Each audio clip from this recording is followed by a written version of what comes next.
5 years after the beginning of the Second World War in the year 1943, the end of the armed conflict started to be felt. On the Eastern Front, Stalin's Russia launched a firm counteroffensive against the Nazi troops that culminated in the Red Army's victory at the Battle of Stalingrad.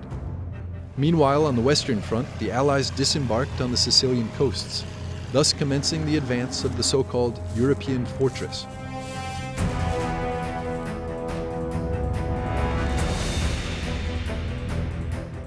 That year, the young Ratzinger turned 16, and together with many of his classmates, he was assigned as a student to an anti-aircraft artillery unit in Munich.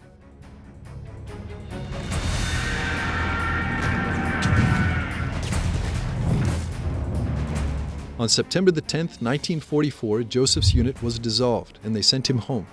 But upon arriving, there was a letter waiting for him on the table from the Reich, convoking him for mandatory military service.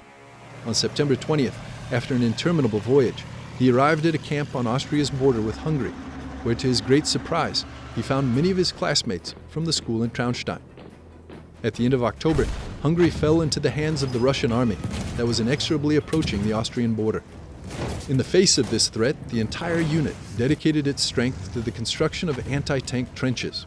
Benedict XVI often remembered this as a dark and oppressive period. On the 20th of November, without warning, the unit was dissolved and they sent them home. But the calm didn't last. 3 weeks later, the German army recruited him again and sent him to the infantry barracks in Traunstein, the city where his family lived. The young Ratzinger, recruited against his will from the beginning of the conflict, would never be sent to the front lines, nor would he participate in armed confrontations.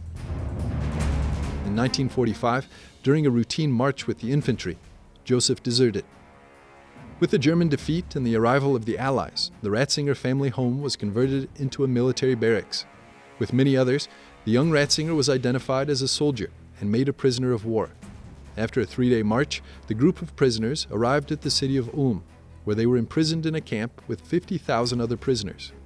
Under the elements, day after day, the young Ratzinger admired the majestic profile of the Cathedral of Ulm on the horizon. It was a vision that, as he would remember in his biography, consoled him during this final stage in which he experienced the eternal humanity of the faith. 3 weeks later, the Allies liberated Joseph Ratzinger, and finally, he rejoined his family in Traunstein.